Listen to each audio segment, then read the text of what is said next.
Thousands turned up for that Glazers out protest before the game. Well done to every single United fan who was part of that. It was fantastic, as was the result there between United and Norwich.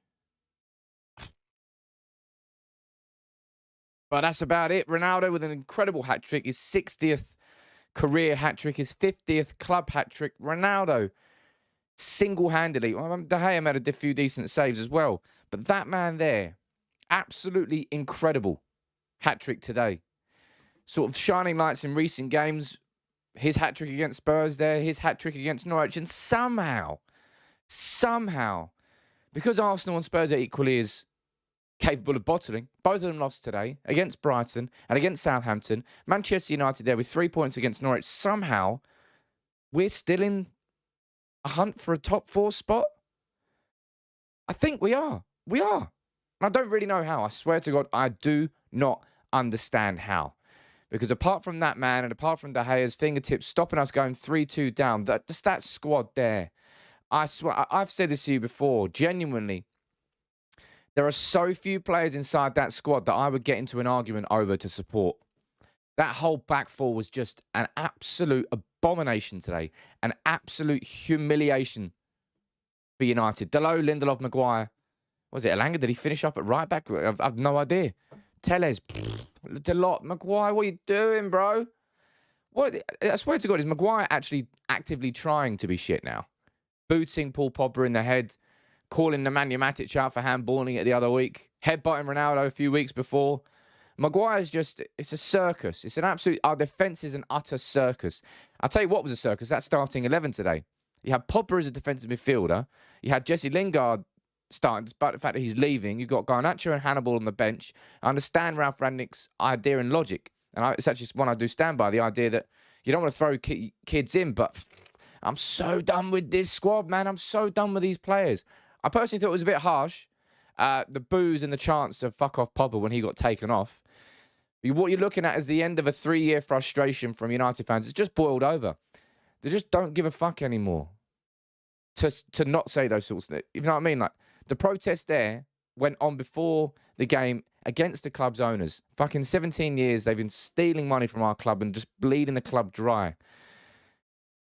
But these players, I swear, they've been bleeding this club dry for a few years, man, and I'm just so done with it. I'm so done with so many of them. I'm not isolating Paul Pogba in this situation. I'd be more than happy if Harry Maguire was sold this summer. I just don't think he will be.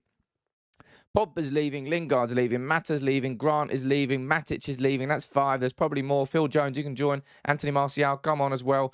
But just so many of those players. It's just, I'm done. I'm finished. Go.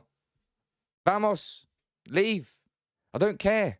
I really, really do not care anymore. And as I said, apart from this man there, we're probably losing against Norwich today. Bottom of the league, Norwich. 2-0 up. First goal, great pressure from Anthony Elanga. Really set the tone with sort of his pace and intensity. Won the ball back. Squares it. Who's there? Cristiano Ronaldo. Bang. 1-0. United in control from that point on. Norwich drew a couple of saves from De Gea, but Norwich, they played like they were bottom of the league. And lo and behold, they are bottom of the league. Didn't threaten us at all. And then Telles whips in a corner. Ronaldo, he jumps up. Boom, 2-0. Cristiano Ronaldo, 2 goals. Totally comfortable. But then, wow, that defence, as I said, come on in. I'm not going to mark anybody at the back post. I'm Harry Maguire. I'll run out of position as well. Do what you want. Just at the back, boom. There you go, 2-1. Norwich back in the game before half-time.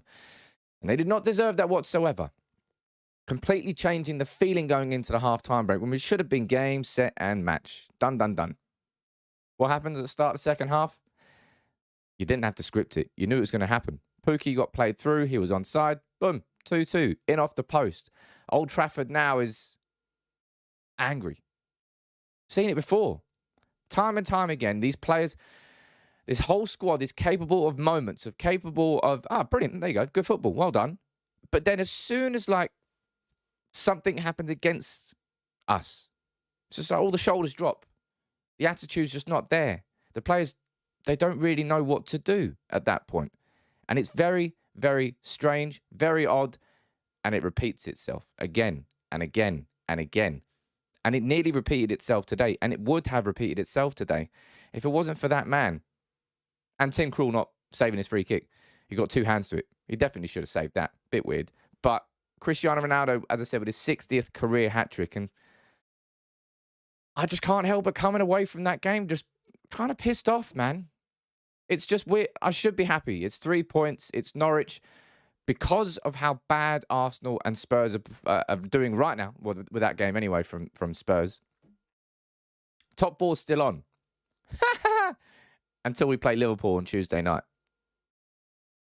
I'm really, really, really, really not looking forward to that game. That sort of performance there, that sort of game management, lack of.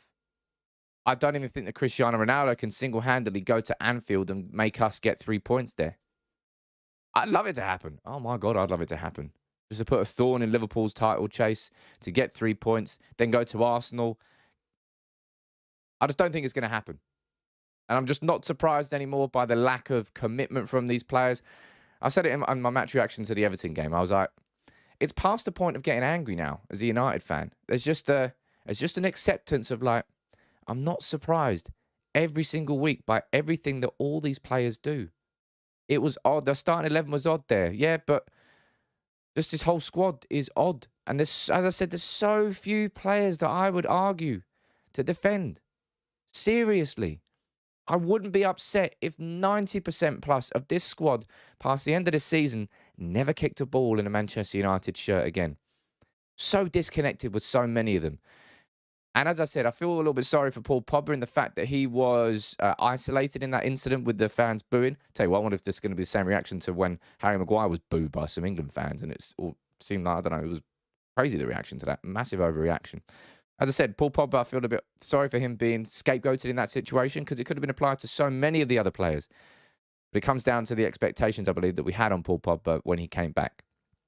But that's a different conversation altogether. But yeah, as I said, feels this really odd feeling after this game. I should be just happy, ecstatic. Both of our rivals around us have dropped points in that top 4 race. But going into this game, I was like, man, the season's done. That I felt that the protests were far more important and far more significant. And as I will reiterate what I said at the start of the video, well done to everyone who turned up there today. Nobody knew what the scale was going to be. Very peacefully done. Sent the message. And I hope that more of those types of protests can continue and go on. And that maybe there won't be like another 2, 3, 4, 5, 6, whatever the month gap between the protests. The more that we can do on a smaller scale like that, 10 protests like that, might have more of an impact than one big one, if you know what I mean. Different ways of approaching it. Do you think we're going to get top 4? I think it's a possibility, but maybe come Tuesday at 10 p.m., I'm very much going to have a different tone. It's all going to be on that game, I suppose. And yeah, as I said, if you're looking at that game against Liverpool and you're looking at that team that played there and they played like they did there, Liverpool are going to run riot. Absolutely smacking City at Wembley. At the moment, I don't know whether the game's changed. It might have done since I was doing my match reaction, but the season just needs to come. The season needs to end, sorry. The end of the season needs to come. Get this Ten Hag announcement done. Wicked. Let's move forward. Let's start getting excited. I still stand by the fact that Ralf Rangnick was the right appointment because of what comes after. He wasn't the right appointment because of a manager. He was, like, as I said, he was the worst candidate in the world to come in if you're just solely focusing on the interim basis. He hadn't managed a football team in 2+ years. But any manager would have struggled in this environment. I swear to God, they're all self-entitled bastards. They really are. You see it in how they play. And their lack of professionalism and ability to just see a game out is staggering. Absolutely staggering. And as I said, if it wasn't for that man there today, there would be a very, very different hostile tone and feeling to the end of that game. But there isn't, because Cristiano Ronaldo scored a hat-trick. His second hat-trick for United this season, his third hat-trick in a United shirt. First against Newcastle all those years ago. This season against Spurs to keep us in that top 4 hunt. And there today, he's propping us up again. Ronaldo might not be the striker that we need moving forward overall, especially if we go towards his Ten Hag style of play, but 21 goals, third in the Premier League, Golden Boot race now. Ronaldo, the greatest of all time. We're lucky to have him. I'll tell you what, we're not lucky to have the majority of that squad. And if we're talking about Glazers out, I think 90% of these players can get out as well, as far as I'm concerned anyway. You let me know what you think, though, in the comments below, as you always do.